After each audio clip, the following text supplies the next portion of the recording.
Baiklah, setelah kita menjelaskan rukun nikah yang 5 perkara itu, ya, kita sekarang akan menjelaskan tentang memperjelas kembali tentang tujuan nikah.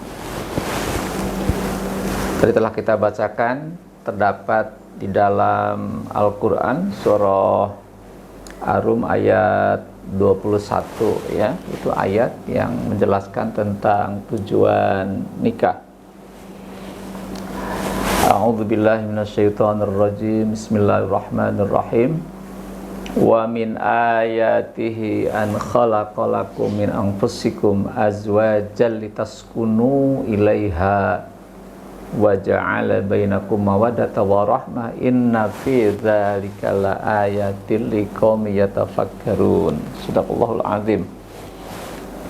Yang artinya, dan di antara tanda-tanda kekuasaan Allah ialah Dia telah menciptakan pasangan-pasangan untukmu dari jenismu sendiri agar kamu cenderung dan merasa tentram kepadanya. Nah, jadi dari ayat ini, di kalimat yang paling tengah, tujuan nikah terdapat dalam kalimat litaskunu ilaiha, yaitu agar kamu cenderung dan merasa tentram kepadanya. Jadi tujuan nikah itu adalah mendapatkan ketentraman, ya, atau membangun keluarga yang tentram, aman dan damai, ya. Itu adalah terdapat dalam kalimat litaskunu ilaiha sebagai tujuan nikah.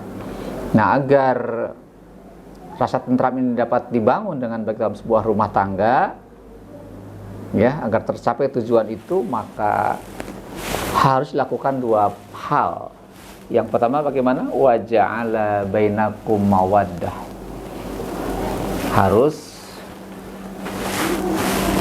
didasari, ditumbuhkan rasa cinta kepada pasangannya, ya. Jadi yang pertama, agar timbul ketentraman dalam keluarga, harus ditumbuhkan rasa cinta kepada pasangannya, mawaddah, rasa cinta.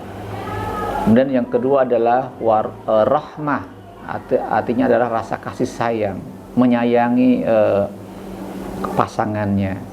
Nah, dari kedua tadi ada perbedaan. Kalau mawaddah, rasa cinta itu standarnya adalah fisik, ya. Jadi orang cinta kepada seseorang itu karena fisiknya. Tapi kalau nikah semata-mata karena fisiknya, di mana bahwa semakin bertambah waktu, berjalannya usia, maka fisik itu berubah menjadi kurang baik. Yang tadinya cantik jadi kurang cantik, yang tadinya ganteng jadi kurang ganteng, yang tadinya gagah kuat menjadi lemah. Jadi kalau nikah didasari hanya dengan fisik saja, dengan cinta saja, maka pernikahan tidak akan berlangsung lama. Maka tumbuhkanlah yang kedua, yaitu rasa rahmah, kasih sayang kepada pasangannya. Apa standar munculnya rasa sayang ini? Adalah karena pengabdian pasangan, ketulusan dalam memperhatikan kita, ada perhatian yang penuh kepada kita, yang tulus. Ketika dia sakit, dia merawatnya. Nah, itulah akan muncul kasih sayang kepada pasangannya, ya. Sekalipun dari fisik sudah kurang baik, tapi karena faktor ketulusan, pengabdian, perhatian yang tulus, maka akan timbul rasa sayang dan pernikahan akan terus berlangsung lama, tidak berhenti tengah jalan karena faktor fisik. Itulah, jadi untuk meraih tujuan nikah itu maka dibutuhkan mawaddah, rasa cinta dan rahmah, kasih sayang, maka ketentraman akan bisa dibentuk. Itu adalah tujuan nikah yang utama yang terdapat dalam Quran surah Ar-Rum ayat 21. Baiklah, selanjutnya kita akan bahas tentang hak dan kewajiban suami istri. Ya, hak dan kewajiban suami istri. Jadi akad nikah itu adalah perjanjian, ya, antara laki dan perempuan, dan akan menimbulkan hak dan kewajiban di antara keduanya.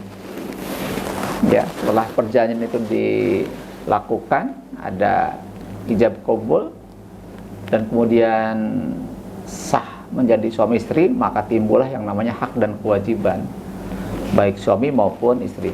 Baik, sekarang kita bahas kewajiban suami dulu, ya. Kewajiban suami yang utama adalah memberikan nafkah lahir dan batin kepada istrinya, ya. Memberikan nafkah lahir, memberikan makan yang baik, memberikan pakaian yang baik yang menutupi auratnya, dan memberikan rumah atau tempat tinggal yang baik.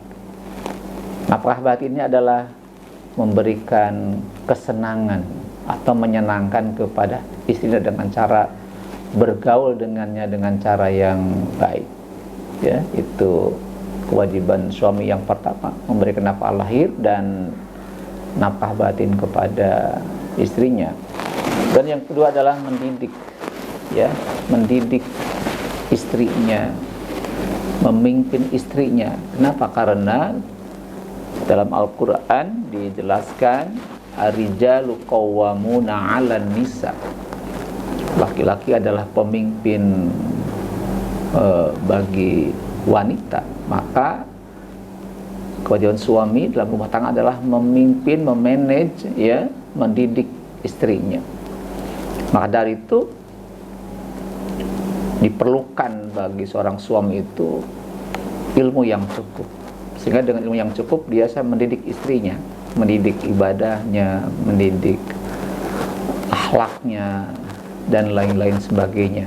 Itu adalah tugas suami yang kedua yang dianggap utama. Terus yang ketiga adalah melindungi istrinya dari segala mara bahaya yang mengancam dirinya, ya. Itu adalah tugas seorang suami kepada istrinya. Nah, kemudian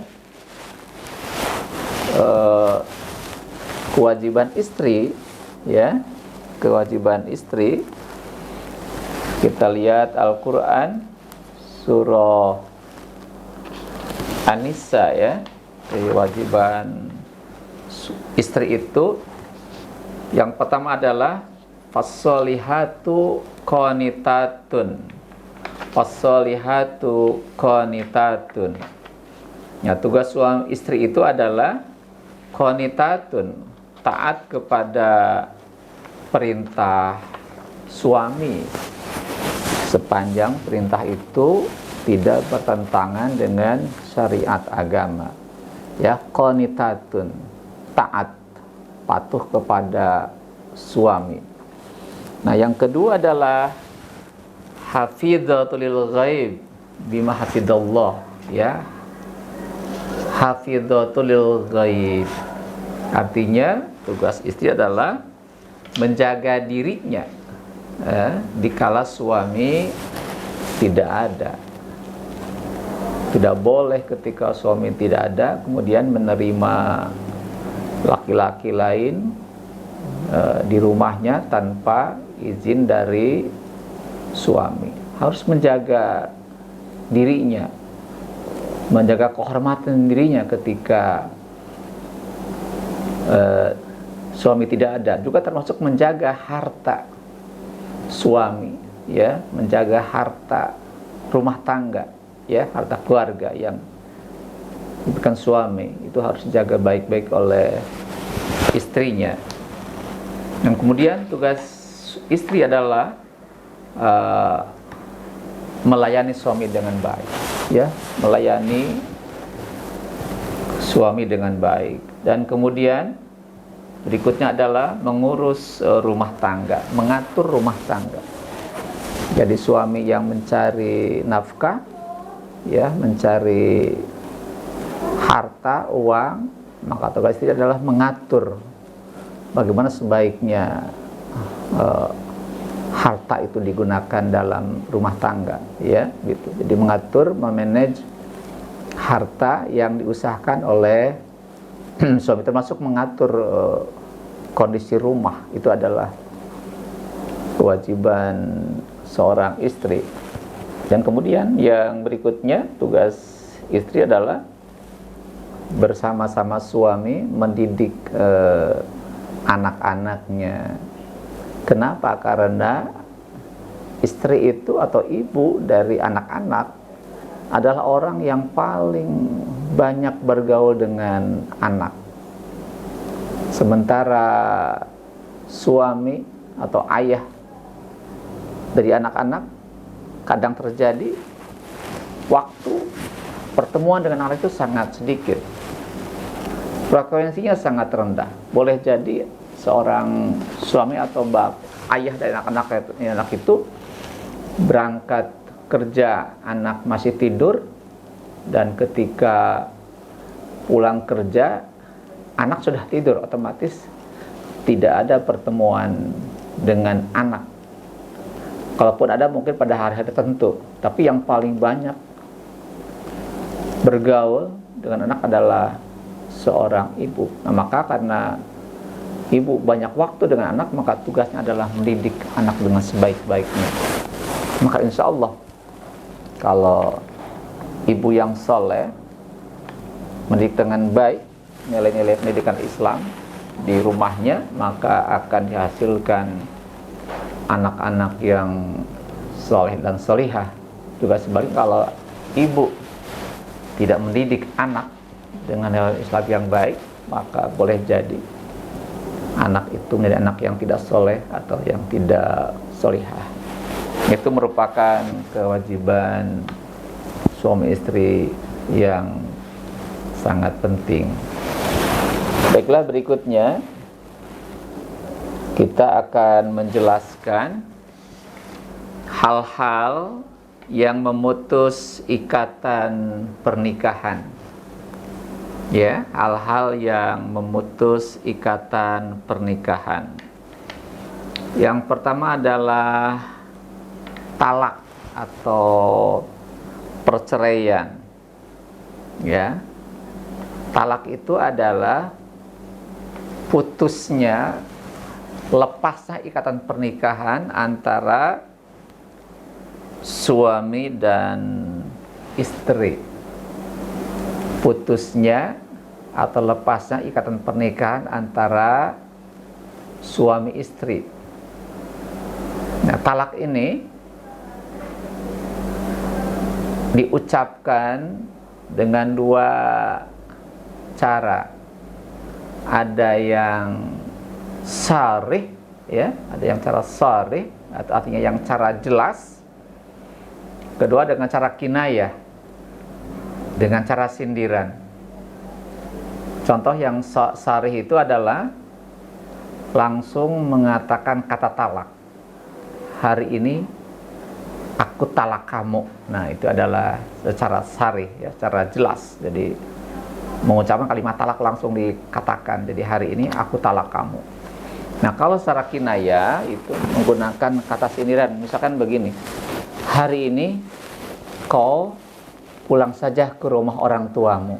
Nah, itu termasuk talak, hanya menggunakan kata-kata sindiran. Kalau memang itu diucapkan dan niatnya untuk mentalak, maka kalimat itu jadi jatuh talak, sekalipun secara sindiran. Itu ada dua cara pengucapan talak, ya. Nah, kemudian dilihat dari sisi hukum. Apa hukum talak itu? Hukum talak itu adalah makruh, ya. Artinya Allah tidak menyukai talak itu. Dan talak hanya sebagai langkah terakhir setelah nasihat, tausiah, perbaikan-perbaikan tidak bisa dilakukan. Maka kata Rasulullah, hadis mengatakan, abghadul halal indallahi at-talaq. Perbuatan halal yang dibenci Allah adalah tolak. Jadi halal tetapi dibenci, tidak disukai oleh Allah. Jadi talak itu merupakan langkah terakhir setelah langkah-langkah perbaikan dengan banyak cara, dengan bimbingan arahan tausiah tidak bisa dilakukan, tidak ada perubahan, maka langkah terakhir adalah talak. Nah, talak ini ada dua macam. Ada talak raj'i dan kedua talak ba'in. Talak raj'i atau talak raj'iyah adalah talak yang dijatuhkan seorang suami kepada istri untuk pertama kali, ya, sehingga suami boleh rujuk atau kembali kepada istri yang telah diceraikannya selama masih dalam masa iddah dengan tanpa akad nikah yang baru. Ya, sekali lagi kalau kita simpulkan, talak raj'iyah itu adalah talak yang memungkinkan kembalinya suami kepada mantan istrinya pada masa iddah. Nanti insya Allah kita akan bahas apa masa iddah itu, ya, gitu. Nah, yang kedua adalah talak ba'in, yaitu talak tiga, ya, namanya talak tiga. Itu talak yang tidak memungkinkan kembalinya suami kepada mantan istrinya kecuali setelah istrinya dinikahi oleh laki-laki yang lain, kemudian diceraikannya kembali dan nikah dengan suami yang pertama. Ya, saya ulangi, talak ba'in adalah talak yang tidak memungkinkan kembalinya suami kepada mantan istrinya kecuali setelah istrinya itu, mantan istrinya, dinikahi oleh laki-laki yang lain, kemudian diceraikannya kembali dan nikah dengan suami yang pertama. Itu adalah talak ba'in. Nah, sekalian, baik, tadi pada talak raj'iyah, ya, yang menjelaskan bahwa talak ini memungkinkan kembalinya suami kepada mantan istrinya pada masa iddah. Nah, sekarang kita jelas tentang masa iddah. Apa itu masa iddah? Adalah masa menunggu bagi istri yang telah diceraikan oleh suaminya, ya, dan tidak boleh menerima pinangan seorang laki-laki lain setelah diceraikan oleh suaminya. Jadi masa menunggu bagi istri yang telah diceraikan oleh suaminya dan tidak boleh menerima pinangan laki-laki lain. Dan tujuan masa iddah ini adalah untuk melihat apakah hamil atau tidak istri tersebut. Kalau hamil berarti anak yang dikandung adalah anak dari suami yang pertama, ya, gitu.